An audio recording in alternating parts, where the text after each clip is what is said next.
You probably clicked on this video because you're new to the call center world and you're feeling a little nervous. Maybe it's your very first job, or maybe you have some work experience, but you're switching into a whole new industry. Either way, it feels a bit scary. And honestly, that's completely normal. You're being thrown into the deep end a little.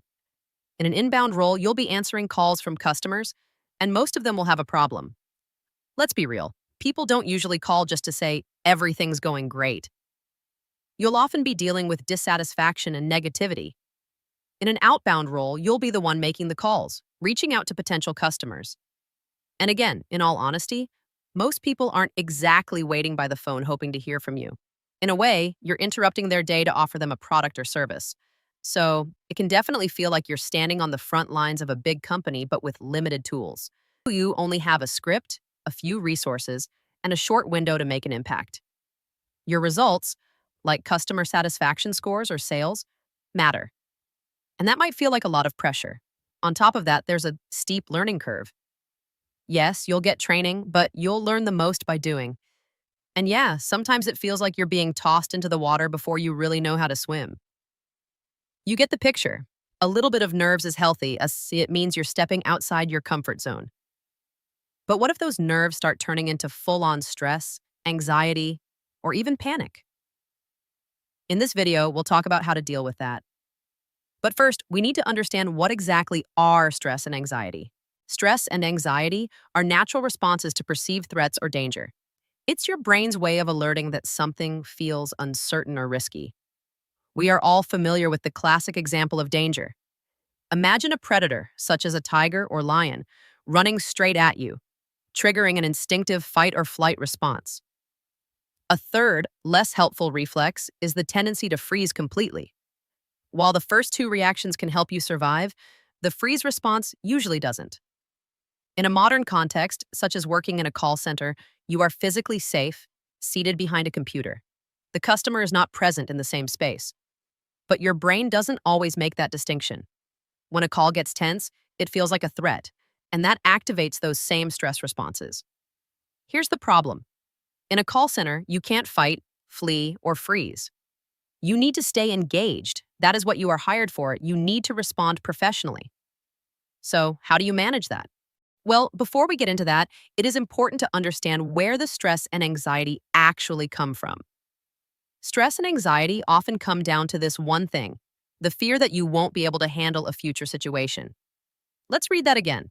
Stress and anxiety come from the fear that you won't be able to handle a future situation. Put simply, you're scared you won't know what to do if something goes wrong, or if you're in a new situation. Let's break this thought process down. What it comes down to is the following elements.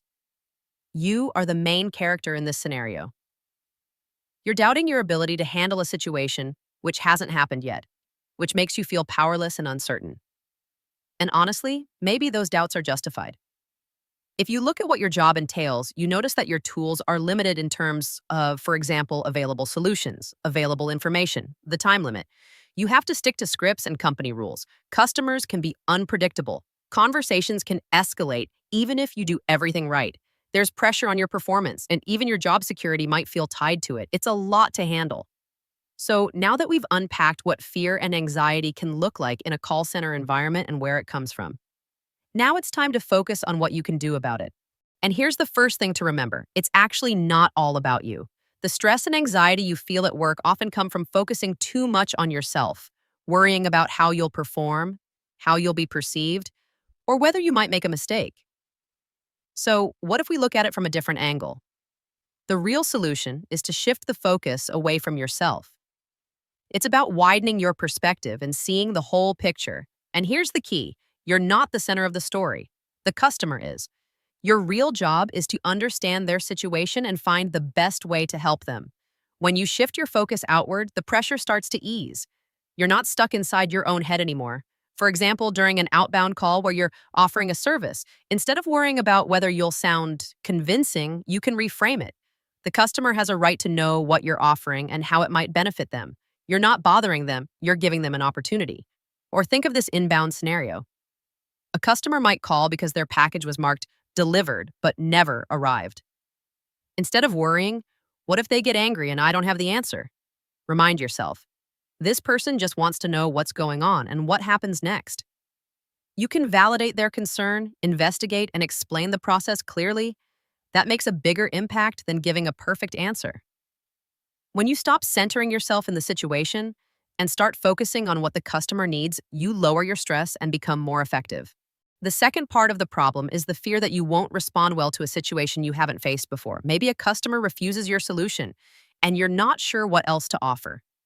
Maybe you're worried you'll get overwhelmed or emotional during a stressful call. You can probably think of a few situations like that. And here's the thing, these are valid concerns. Your fear might not be irrational at all, but here's where we can flip the script. That fear could actually be your brain sending you a useful signal, an internal alert that says, you're not fully prepared yet.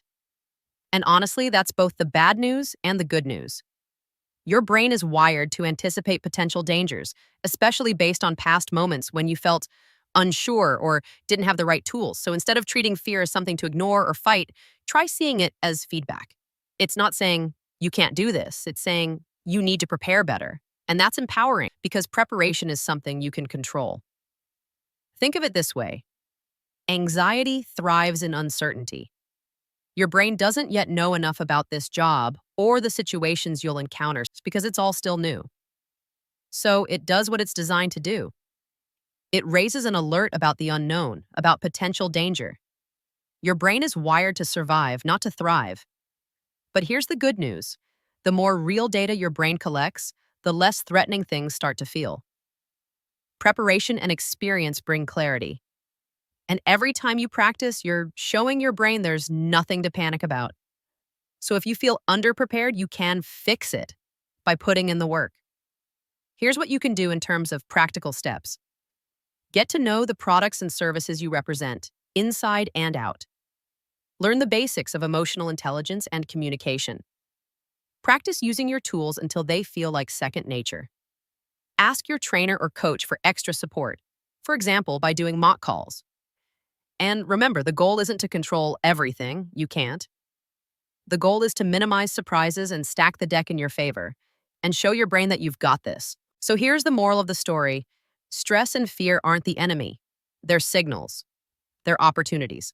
So grab the bull by the horns, and you will notice that little by little, what once felt overwhelming will just become part of a normal workday.